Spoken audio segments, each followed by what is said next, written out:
Cheers. Cheers. Yeah, I mean, my Red Bull.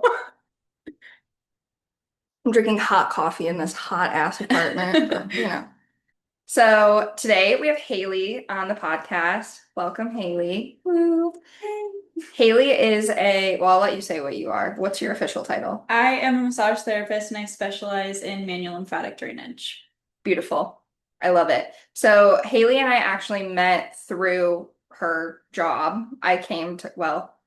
Technically, my hairstylist, Yeah. Diana, came to you, posted you, and then I was like, oh my God, I've been wanting to do that for a long time. Yeah. I came to you, and that's our story. Now we're For here, sure. Yeah. and now we're friends. Yes. And yay, love. Yay. Today's episode is going to be a lot about lymphatic drainage, massage therapy, some of the pros about it, kind of what it is, and then a little bit about your story and how you got into it. And also for the crowd, Hailey is chronically ill as well.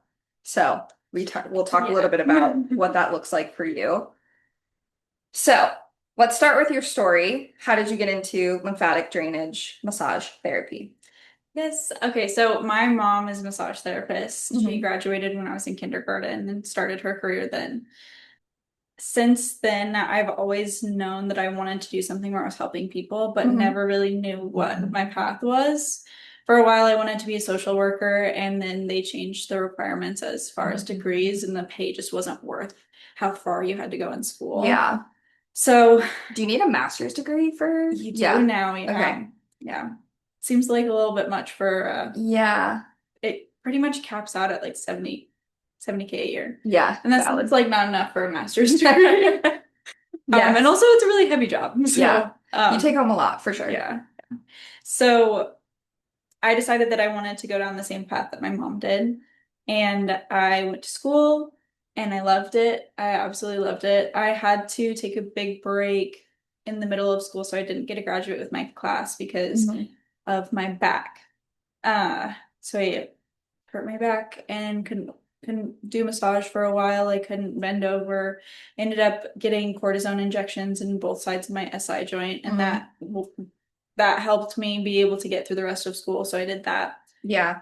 And then I did massage therapy for like I think like 3 or 4 months, Mhm. and I got really sick.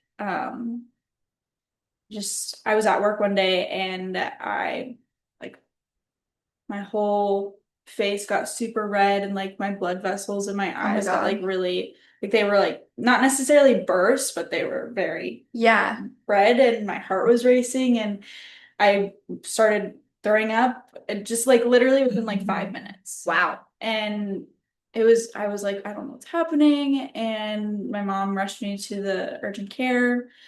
They were like, well, like we can't rule out that you're not having a heart attack, so we have to send you to the emergency room. And all my labs came back like super, super weird. Like my D dimer Yeah. was really high.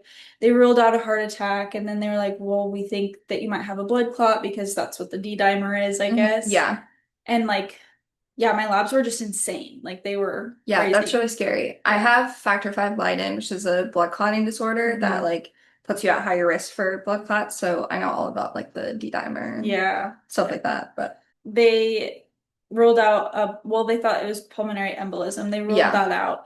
And they were like, we don't know what's going on with you, but something is clearly Yeah, happening. obviously. And then they finally like looked over my CT scan and they were like, oh, like your stomach lining is destroyed. And I was like, But oh, how does that cause all of this? And they never really explained it to me because, emergency room. yeah. So after that, I had to do like super intense treatment for my stomach lining, and I had to take a bunch of time off of work, and then I got COVID, and then I had to take more time off of work, Hmm. and then I just kept getting sicker and sicker and sicker, and everything kept getting worse. So wait. Why was your stomach lining? They didn't like tell you, No, they they didn't give don't you like know a why. diagnosis for that? They were like, it's gastritis, it's really bad, and Okay. like your stomach lining is basically like you were really close to having internal bleeding because your stomach lining is so thin. And I was What the like, hell? oh, Okay. okay, Nice. okay. Yeah, didn't really get answers on that. but I was really sick for a while Yeah, I from mean, that.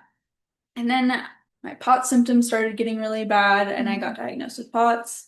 And then my mast cell activation stuff started getting really bad, and then my hands started subluxating. Well, I started noticing that my hands were hurting really, really bad at work. Yeah, And then I got diagnosed with EDS, and my doctor was like, okay, so you can't work because of your condition. You need to like figure something else out. And that like shell shocked me. I was like, what do you yeah, mean? I went to school for this, like, yeah. and I can't do this now? I don't know how to deal with that. So I went to an instructor at my school, actually one of the owners at my school, and I was like, what do I do? Hmm. And she was like, well, there's other like modalities that you could get into that would be easier on your body. And she talked to me about MLD, which we had done classes for in school. Hmm. And I really liked it. And I always wanted to get more into it, but I felt like I needed to establish myself as a massage therapist Yeah. first. So up until this point, you were doing like traditional massage, like deep tissue. Yeah. Oh my God, Yeah. that's hard. I know, I was just like destroying my body. Yeah, It's you're like, fine. yeah, let me put like all my body weight into Yeah. people all Like day long. it's okay. I have Ehlers-Danlos syndrome. Let's just like hyperextend my joints all Yeah, day, every day. sounds great. Yeah, super fun.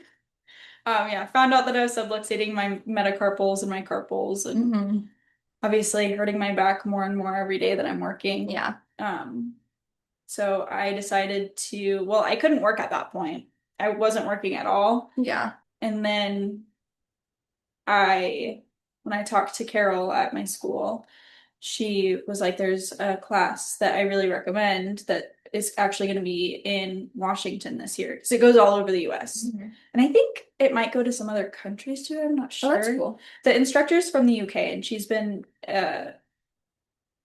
doing lymphatic work Mhm. for like 30 years.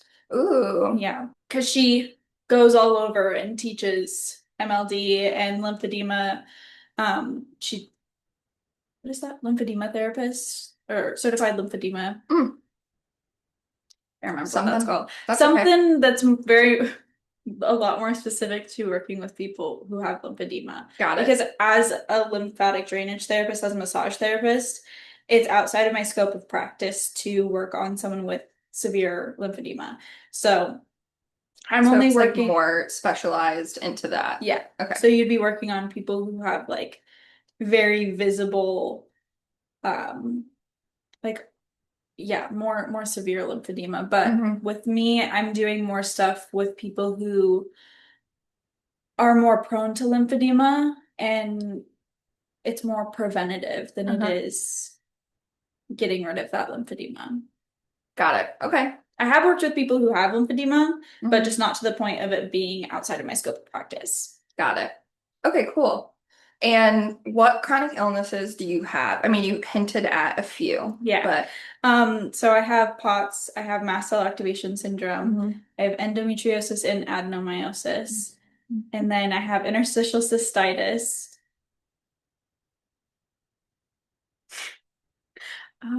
Oh, I have autoinflammatory polyneuropathy, which I'm doing immunoglobulin treatment for. Mm, I feel like I'm missing something. yeah. Wait, hold on. You said EDS. Oh, yeah, EDS, EDS. I don't Ehlers-Danlos remember if you said syndrome. that one in that. I don't think I did. I know this is always hard for I me to know, like list yeah. them all. That's why I Um, have the list on my phone. yeah, I have almost all of those outside of the neuropathy, and technically I don't have an EDS diagnosis, but my doctor and I have talked a lot about EDS, and she does think that it's worth looking into because I Yeah. have a lot of symptoms that definitely fit that box. Yeah. But I just I'm in a little bit of a diagnosis fatigue moment. Yeah, I Like get I that. feel like I just keep getting more diagnoses. I always struggle with that word, Yeah. diagnoses. And as much as I do think that it is really important and useful to get the diagnoses, it's a little bit overwhelming sometimes when like it's just constant. Like I feel Yeah. like I'm getting more things all the time. Mhm. But yeah, Yeah, I get really that. frustrating. I feel like, yeah, it's important to identify what all conditions you do specifically have. at the end of the day, like you get so many conditions and then you're just like, well, my entire body, each system in my body is malfunctioning. So let's Hmm. just call it, let's just slap a chronic illness label on it and leave it Yeah. at that because it's just Yeah. easier. I mean, most of the time when people like ask me like what's wrong with me, I'm like, well, I usually just say endometriosis. I'm like, I have endometriosis.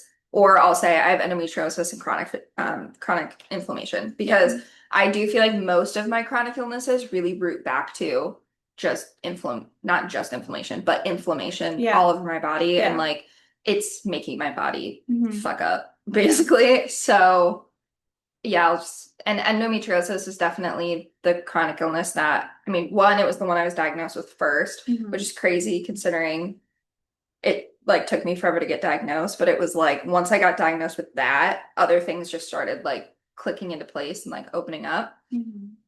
But yeah, well, actually, that's not true. Technically, I got diagnosed with fibromyalgia first. And then, like 3 years later, got diagnosed with endo, but I Yeah. don't think I ever actually had fibromyalgia. I think that they just hear chronic fatigue, chronic pain, and Yeah. slap that on Yeah. without like digging deeper. Yeah, so I don't know if I actually had Insane. that, but yeah. And then mental health wise, I just got diagnosed with OCD, so love That's that. fun. Wow. We love, apparently. Um, This is like embarrassing, but like it's not. It's fine. But I quit therapy recently. I have been in and out of therapy like my whole life for Mhm. childhood trauma things.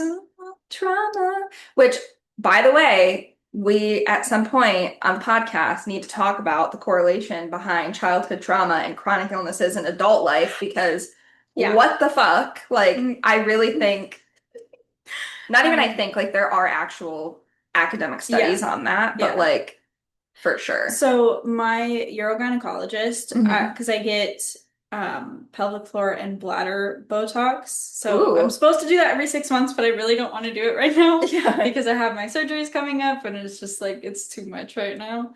I usually get Botox injections in my bladder and my pelvic floor. Hmm. And when I first started seeing my urogynecologist, I had my first pelvic exam with her. She was like, "You have extreme hypertonicity in your pelvic floor muscles." Hmm.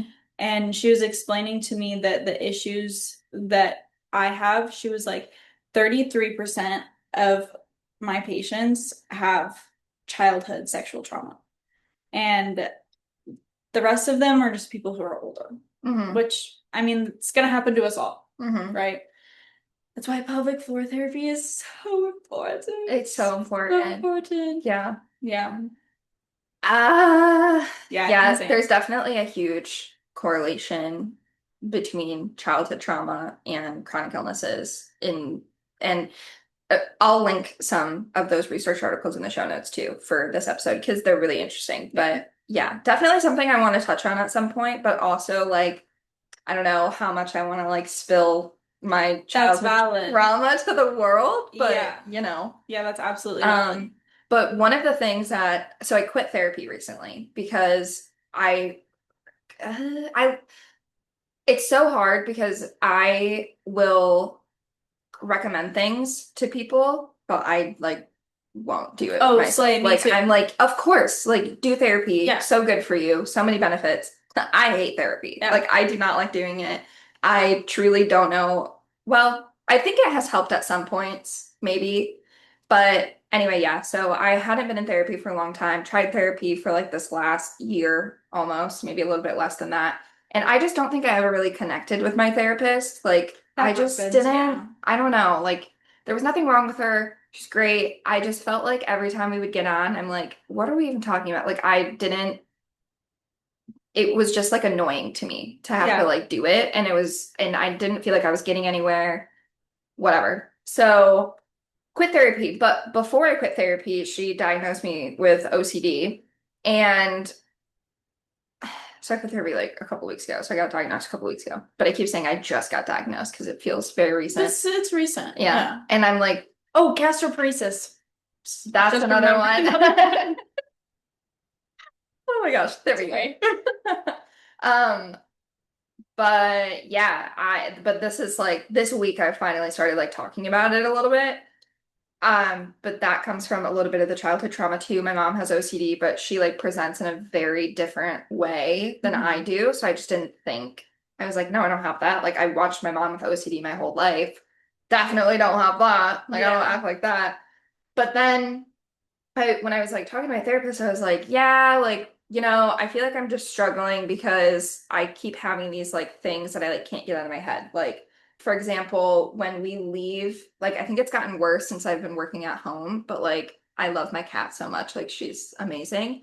And when I leave the house, I get really, really nervous that I didn't shut this sliding glass door like Mhm. behind you and that she's gonna like escape, like leave or something. And I will literally like turn around, come home, check, even though I know that I closed Yeah. it. Like it's simple things like that. Like that's one of them. So, and I felt like I could like control it, but it's kind of gotten to a point where like I can't really control it anymore. For example, my boyfriend doesn't even know this. Like I didn't even say anything. I just like kept it all in my brain because I was like, I sound crazy. But we recently, a couple months ago, were going to go golf together, like up in Marysville. So it was like with traffic, like a 45-minute drive. Yeah. And we had left. I remember closing the sliding glass door, and we have a cat camera right there, which it's not on right now. Yeah. But normally when I leave the house, I turn it on always, just because I'm like, it soothes my Yeah. anxiety a little bit because I'm like, okay, I can look and see if the door was closed. Well, I forgot to turn it on. We were kind of in a hurry leaving the house, and I remember closing the sliding glass door, but then I like convinced myself that I didn't do it, and we were like 15 minutes away from the apartment already, and I was just like, "Hey, did you close the sliding glass door? Like, I just don't remember." And I like convinced myself that it didn't happen, and then I literally could not enjoy our time because I was like, "I'm gonna get home and Bella's gonna be gone," and like it was just nonstop replaying in my head for like the whole Yeah. 9 holes that we were playing awful. And I like didn't say anything to him because I was like, I don't want to like, I don't know, like Yeah. sound crazy being like, I'm Yeah. so worried about this. But you could like definitely tell that I was like in my head and like Yeah. couldn't focus Sometimes on it's hard anything. to share like that stuff with people because you you need a specific response, and like Yeah. the concern of not getting that specific response, I feel like kind of like creates hesitation with wanting to share that because Yeah. you don't want someone to like invalidate you, but you also don't want them to make you panic more. And so hmm you're like, maybe it'd just be easier if I don't say anything at all. Yeah. And like I had already asked him, like I already was like, are you sure we did that? And he was like, no, I 100% remember you closing the door. Like I know you did. So I'm like, I know that he already like assured me. So I didn't want to like constantly be like, are you sure? Are you sure? Are you sure? Even though like Yeah. in my head, I'm like, no, I don't think I did. When we got home, of course, everything's fine. But like that's one of the like very minimal things. There are like a lot more other one of them being this is another thing that I didn't realize was like OCD behavior. I thought it was just like anxiety, but um every single night before I go to bed, I cannot fall asleep if I don't do it. Literally since I was a child, is that I have to pray in a very specific order. I don't even know if I believe in God. Like Yeah. why am I praying? I don't know. I do every single night and it's the exact same thing, but I have to like literally count it on my fingers that I'm like saying it correctly. And I've been doing that my whole life, and I like didn't realize that that was an OCD behavior until I was like telling my therapist about it, and she was like, Yeah. and I'm like, people don't do that. That's not like, Yeah. I feel like a big part of OCD, I mean, I'm definitely not an expert at all, but mhm. I feel like a big part of it is like whatever kind of anxiety it gives you if you don't do that is kind of like the defining thing. Yeah, You know? Like if you feel like something bad is going to happen to the people in your life if you don't do this specific thing, hmm then you're definitely riding along that OCD train. yeah, yeah. No, it is very much that. Like, and another, we can stop talking about the OCD in a minute, but the other thing that, again, like my therapist like qualified as like, yeah, like you for sure have it was, yeah, that like. I explained to her that she's like, well, why do you do that? And I'm like, well, one, I can't fall asleep if I don't do it because I feel like I'm like missing something. But two, like, I feel like something bad's gonna happen if I like don't thank the universe, I guess, for Yeah. like protecting and like doing all that stuff. So I'm like, I just feel like I have to, like something bad's gonna happen. And then the other thing and she's like, well, why do you have to say it in that specific order? Like, why do you have to count on your fingers? And I'm like, because if I don't say it specifically and ask for exactly what I want, then whoever is up there, God, Jesus, Buddha, whatever, is gonna like misinterpret it and hurt my family. And she's like, Yeah. okay, which I just thought was normal. Like I didn't think, I thought it, well, in reality, I mean, I don't know if I thought it was 100% normal, but I just thought it was anxiety and like that Yeah. was normal, like just being anxious about Mhm. bad things happening. But yeah, apparently it's more than just anxiety. Yeah. So I talked to my therapist about OCD because my nutritionist called me out. So she was like, I want you to try like castor oil drop in your belly button. And mhm. I was like, okay, slay. But hold on, please. I actually this is insane. This is good. I did not know that I needed to talk to anyone about this. So like, she called me out for it and I was like, whoa. Whoa. Anyways, I've picked my belly button since I was a child, like very, very young.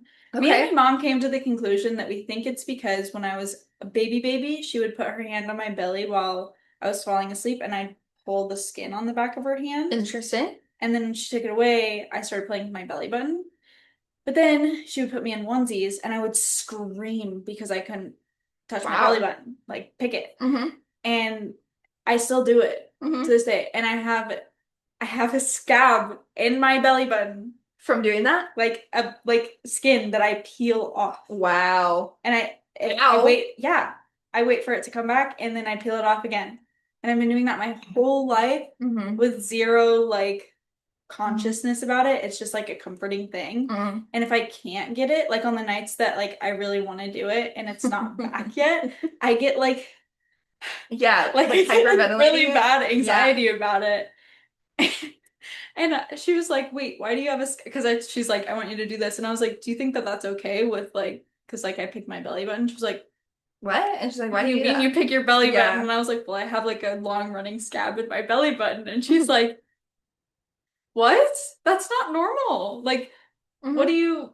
What are we talking about?" Interesting. Yeah, I'm curious to hear about like if that is like an Yeah. OCD thing or if that's Yeah. just like a coping. Yeah, so I I don't asked know. my therapist about it, and she's like, "No, I don't think that you have OCD." And I was like, "Okay, like that's fine." I don't know, but I Yeah. think like because a couple months ago, my therapist graduated me from therapy, so I haven't been in therapy since. I And didn't know that like, was a thing. yeah, neither did I really. I mean, like, I kind of did. Like, I knew it happened. I just never thought it would happen for me. Yeah. And I think it's just like I've been a lot more like stable with everything in my Yeah. life. So I don't know if I necessarily need it anymore, but I'm sure at some point, like, there's probably always going to be a point where I'll need to talk to someone, and I always Yeah. have her in my back pocket. Nice. Do you Um, like your therapist? yeah, she was nice. Yes. I've had a lot of therapists in my life. Yeah, same. Some I was much more fond of than others, and I had one where like towards the end of me seeing her, I was like, I don't think that I should see you anymore because I view you like my family because I've been seeing Yeah. you for so long, and I just like don't know if that's helpful or healthy, Yeah. you know? Valid. I know I definitely think that I need to be in therapy, but I just didn't like my therapist and I was like, Yeah. It So makes it I really need to hard. find a different one. But Yeah. moving on from that tangent. Didn't think I was going to talk about OCD today, but That's whatever. okay. Here we Whatever, are. whatever happens. Yeah. Can you explain in simple terms what the lymphatic system actually is and Yes. maybe why it matters for our health? My favorite way to explain the lymphatic system is it's a filtration system and it's a delivery system. So it absorbs fluid that's stuck between our tissue, hmm which is called that space is called the interstitium. hmm So our capillaries absorb that fluid, and that fluid is like stuff that's leaked from our blood capillaries, so just like inflammatory byproducts, stuff like hmm that that's in the tissue, and it just takes all of that waste Yeah. and debris and everything, and it transports it to our lymph nodes, and those filter it. Um, Other stuff. that is in there. So like we have our lymph nodes in our intestines and lymphatic vessels in our intestines. Mm. And those are there to absorb fat soluble vitamins from Hmm. our digestive system Wow. because those molecules are too large to enter the bloodstream directly. Hmm. So it goes through our lymphatic system, it processes the fluid, it filters out all of the bad stuff, it takes all of the good stuff, and then it transports it back to our circulatory system. Hmm. So it's a one-way system and it goes in the circle, it takes the bad stuff, it filters it and all the good stuff, and then it brings it back to the heart, and then we get to use all that good stuff. Yeah. Okay, cool. Interesting. So your lymph nodes, those are really just full of like white blood cells, right? Or are they like full of other stuff too? Yeah, so white blood cells, I might be wrong, but they are they like hang out Hmm. in the lymph nodes. I don't know if I think they're created there, but I'm not 100% Let's sure. look. Yeah. Because I know the only reason I really technically I should know more about all of this stuff because well, have a bachelor's in human biology and my master's is in microbiology. Well, it's in bacteriology, but microbiology. And then, like I took the MCAT, so like I did a lot of studying on this, but I Yeah. don't remember like Yeah. half of it. My problem is that always I can guess myself. I Yeah, like I'm like, is I that right? I know that I have a lot of information and that like I worked really hard for the knowledge that I have, but I also cannot help but second guess myself. I'm so afraid of giving people incorrect information that I'm just like very cautious about it. So lymph nodes are primarily made of supportive tissue, including reticular fibers, fibroblasts, and macrophages. Okay, yes. And they form a framework that holds various immune cells like lymphocytes, dendritic cells, and other support tissue. Right, but I want to know about. Okay, lymphocytes are white blood cells yeah, but are they made there? Yeah, Where are white blood cells made? because red blood cells are made in bone marrow. So are white blood cells. Okay. So they just hang out Yeah, and they just hang out there. yeah. Lymph nodes are little filtration sites, and I Hmm. guess the white blood cells are like the scrubbers. They're like scrubbing all the ick out. Yeah. Oh, this is. I have forgotten like all this information. I love school and like love learning, and there's I like wish I could part of get paid to go to school. yeah, same. I would You so. can you can go get your PhD and you can get paid to do it. Did you know this? I don't even have an associate's because I did not Well, okay. college education. Went a different route. Okay, well, let's start there. But no, so my master's degree, I got it paid for actually because I was teaching. I taught anatomy and physiology. I should fucking remember this stuff. It was only 2 years ago, but no, I like don't really remember. Anatomy and physiology is so broad, and the lymphatic It's so system broad. is You one really of just get so an many overview. systems. Yeah, Yeah. you get like a very like Yeah. brief overview of all the systems, but Because I took anatomy and physiology in massage school, mhm. and it was my hardest class, but I absolutely loved it. And the knowledge that I got from my manual lymphatic drainage schooling that I did, It's probably so in depth. so much more in depth. And it's also so much information. It's like, how can I grab that all in here? Yeah, It's hard. valid. But yeah, my master's, because I was teaching, I got a stipend for teaching, so I got paid for teaching, not much at all, but Yeah. they also paid for my degree. And if I Wow. would have stayed to do my PhD, it would have like continued through, which I did think about, but I really didn't want a PhD. Yeah. But now I'm like, I just miss school, so I'm kind of like, I don't know. Maybe That's I one thing I would. love about being a massage therapist is it's a requirement to Yeah, for like continue your continuing learning. education. Yeah. Yep. Every few Yeah. years you have to have like 24 hours, I think, which it's not very much, but But like it's also, something. yeah. I honestly have been like looking for just like random courses to take Yeah. that just because I'm like interested. Specifically, I would love to find some women's health courses to Mm. take. I don't like necessarily want to like become certified in anything. Like I don't think that's necessary, but just like more information. Yeah. I would love that. So, what makes lymphatic drainage massage different from other types of massages like Swedish or deep tissue?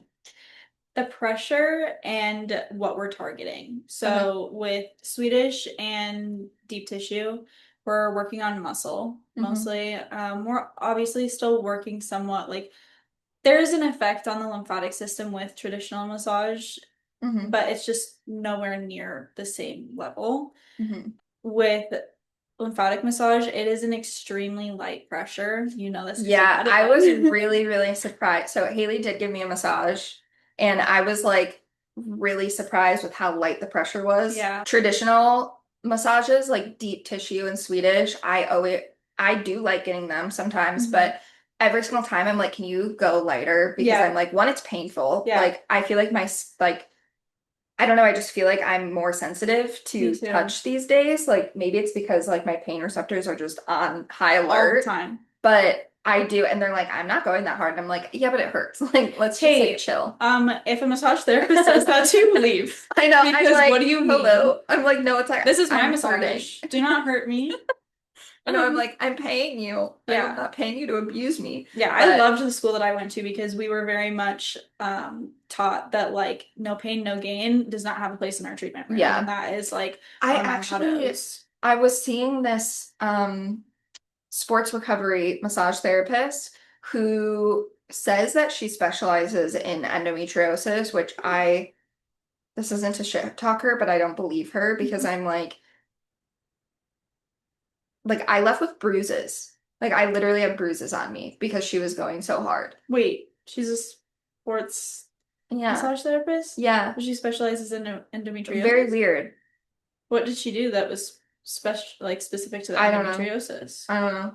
I mean, she focused like a lot on my like Your hips hip and like flexors? yeah, That makes sense. which was fine, but I had like bruises like all over Yeah, my that's not. hips. And I'm like, is that normal? And she said that it was normal and I was like, I don't know. But I mean, I'll probably go back to that clinic, just maybe a different person, because I just feel like she wasn't really listening to me. So I'm Yeah. like, well, It's also but difficult to meet someone and you're in a vulnerable position and mhm, automatically feel comfortable talking to them and yeah, speaking up. So I, as a massage therapist, we're very much taught to check in with our clients and yeah, tell them like when I have my consultation with my client before their massage, I tell them if anything feels painful or uncomfortable, please let me know. It should not feel that way. So if it yeah. does, we will adjust our treatment accordingly. Yeah, I feel I like that's don't want really you to feel important. that way. Just like opening the line of Yeah. communication. Um, yeah, I don't have anything against her. Yeah, I for went sure. like 4 or 5 times and I was Mhm. going to her specifically because she took my insurance. So I was Yeah. like, okay. But anyways, yeah. And oh, that's another question for you. With deep tissue, I feel like a lot of times I leave nauseous. Do you know why that is? Does that happen with Mm, lymphatic drainage? no, that shouldn't happen with lymphatic drainage. If you feel nauseous after a lymphatic drainage massage, there's a strong possibility you had an underlying virus that hadn't fully like Yeah. shown its head yet, and we just like pushed it through. Mm, Because there's some things that I try to stay away from, say, like claiming that lymphatic drainage will do for you. Like I yeah. try to stay away from saying it's gonna detox you because that's like a buzzword that we try to stay away from as Yeah. massage therapists. Honestly, I think everybody should just stay away from the Yeah. way talks in general Yeah. because it's just not really Yeah. Like what do you true. mean? Like, what do you mean detox? Yeah. Like, What toxins? yeah, what toxins for one? And ever, like, another thing that drives me absolutely insane is when you like get on TikTok and all these people are like, oh, you need to detox your kidneys or detox your liver. And That they do I'm that. like, that's their That's their job. job. Like, that's what they're doing. Like, what do you mean? Your liver is there to Yeah. detox your system, and Yeah. your kidney is your blood filtration system. Like, what do you mean? Yeah. They're doing that? Yeah. You can't. Okay. And they're like, your liver is clogged. I'm like, Yeah. I mean, unless you have high liver enzymes from a blood test, like, no, it's not. Yeah. I also try to stay away from talking about like I don't think that this is a correct term anyways, but like Mhm, boosting your immune system. First of mhm. all, that's an autoimmune condition. If your immune system is boosted, we're talking about an autoimmune condition because that doesn't make any sense. But I do try to stay away from talking about like how lymphatic drainage affects your immune system, Yeah. but they are very connected because it's a filtration system. So Yeah. it's clearing out these pathogens and stuff that can, or viruses that can make us sick. Yeah. So it's a big part of how our body responds to viruses Mhm. and things like that. So they are Yeah. very like connected. Yeah, I think you could say that like it assists your immune Yeah. system or something like that. But Yeah. yeah, I get how like boost is like kind I of just don't want it's people not. to think that, like, I don't want people with autoimmune conditions to come in and think that they're going to be cured. Like, I really try to Yeah. stay, like, It's all realistic just with, like part of like the toolkit. yeah, Yeah, yeah. I agree. Yeah, I try to stay realistic with expectations for what MLD is going to do for you. But yeah, when we do MLD and we're increasing lymphatic flow and we're Hmm. moving things, sometimes if you have some viruses and we're pushing them through, your Hmm. body might feel a little bit more of those viruses effects Hmm. instead of like them just passing through and we don't really notice. Because that happens all the time. Yeah, Our body processes stuff and we don't get sick from them. yeah. But then sometimes we do get sick from it. Yeah, agree.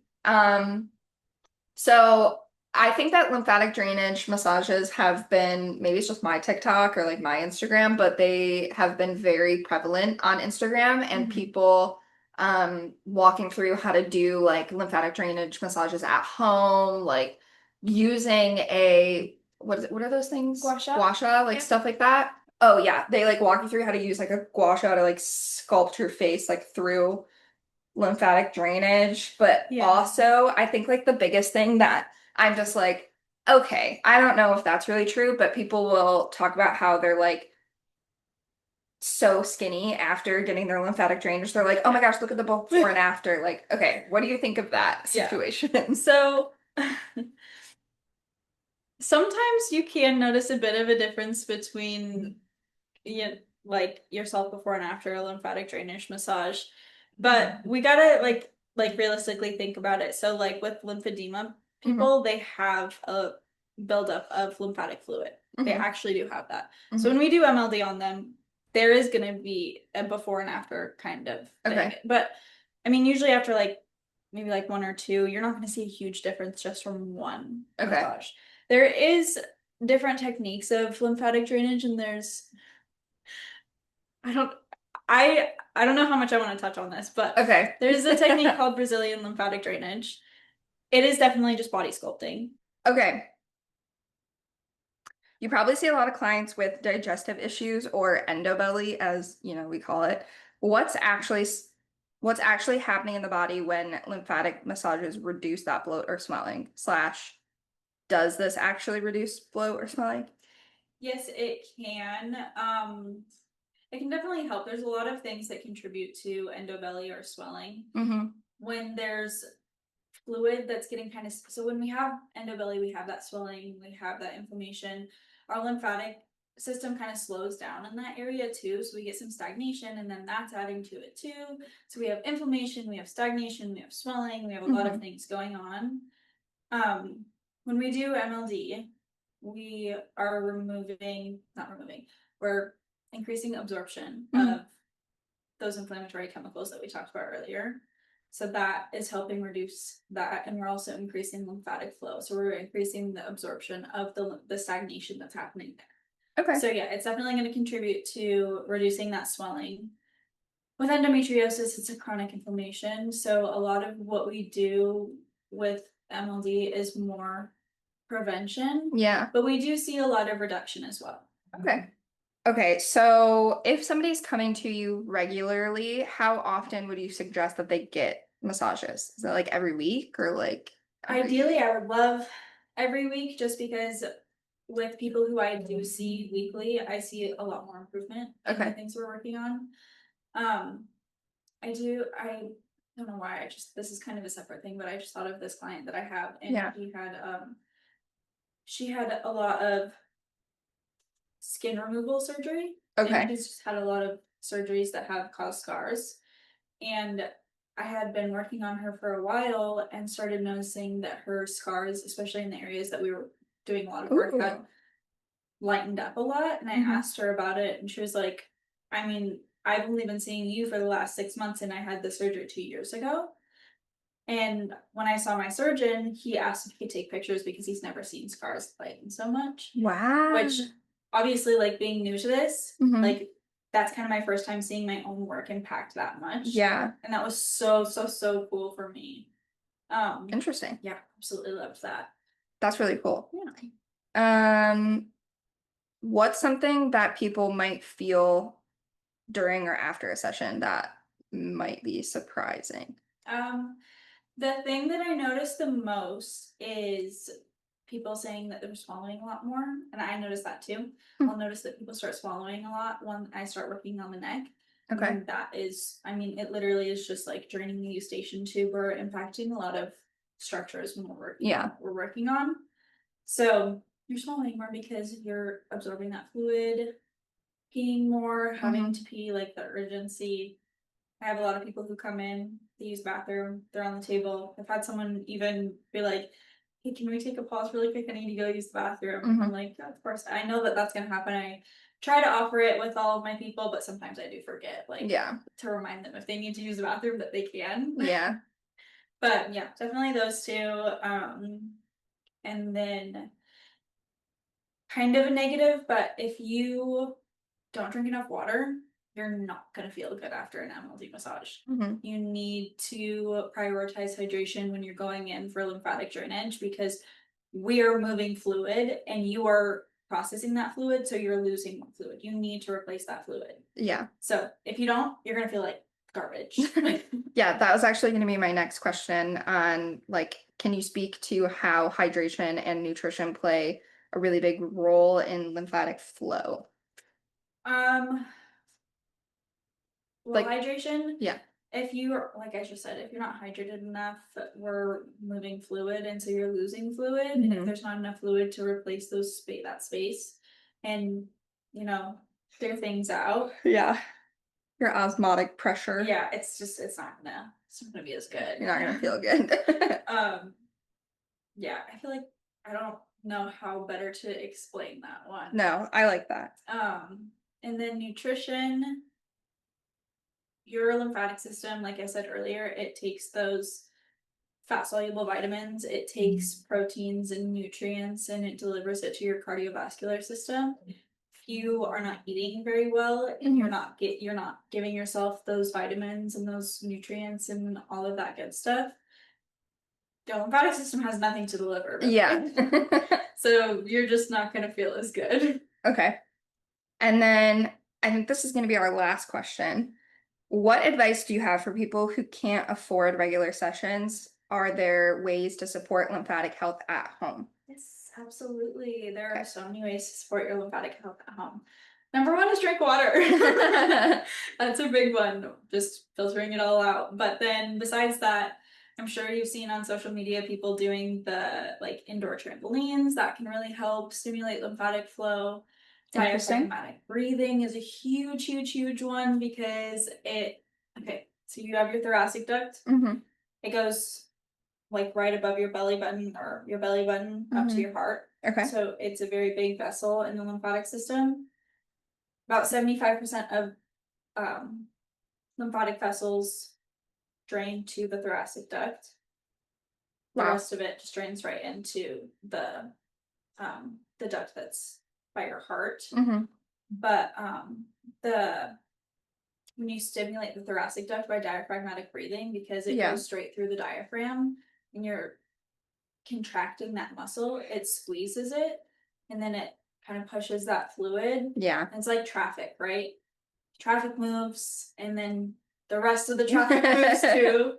People Yeah. aren't just sitting in the middle of the road because the people in front of them moved and they're like, nah, Yeah, I don't want to go. I don't want to go. No, you're gonna go. Okay. It's all gonna go. So diaphragmatic breathing, the bouncing, that can definitely help. Dry brushing can help. Just make sure you're doing it in the correct direction. So do some research on that. And then exercise, of course. Yeah. Exercise is definitely going for walks, making sure that you are moving. Yeah. Is there like a, I don't know, I guess this is kind of a loaded question, but is there a correct version of the lymphatic drainage that you could do at home for like chronic inflammation? Yeah, for sure. I feel like if you're gonna do some like intentional lymphatic drainage at home, Yeah. you're gonna want to start on your collarbones and the terminus. You're just gonna want to do a lot of lymph node site stimulation. Okay. So do your research, find where there's lymph nodes, do some stimulation, which by stimulation I just mean like touching. pressing. And then what I do is I'm stretching the skin. Yeah. The reason that I stretch the skin is because there are lymphatic capillaries that have these like strings called anchoring filaments. Okay. And they attach from the lymphatic capillary to the skin. So when we stretch the skin, it pulls the string tight and it opens up the lymphatic capillary cells. So like the walls open up and then more fluid comes in. So when we're doing that, we're increasing absorption. You can do that at home too. Okay. Just again, do your research, make sure you're going in the proper direction. So, I mean, if you're working on your arms, you're going to want to work in. You have your axilla, which is you have lymph nodes here. So your arms are draining to here. And then everything above your neck is draining into the terminus. Everything lower body is draining into, I mean, you have lymph nodes in your ankles, popliteal area, but mostly it's going to the inguinal area. Okay. And then it's traveling back. So just make sure you know where your lymph nodes are. You're doing some stimulation, touching the area. Yeah. Skin stretching in the correct direction or dry brushing. Okay. Interesting. Yeah, I've been wanting to add in like dry brushing or something like that to help with just like inflammation and like I wake up every morning swollen. So, you know. I should be a lot better at doing all of this stuff for myself. And as I'm sure you know, it's really hard with chronic illness. It is. There's just already so much that you're doing that it's hard to add in another thing. Yeah, for sure. I think that's all the questions I have for you. It was a good session. Where can people find you? I'm in Lake Stevens. Perfect. Nice. Lake Stevens, Washington. Lake Stevens, Washington. Yes. And then what about your social media? My social media is Lymphatic Harmony. Lymphatic _ harmony _ Perfect. I'll put that in the show notes too so people can just click in on it. But this was so much fun. Thank you so much for coming on the podcast. Yay. Thank you for having me. Cheers. Cheers with our water.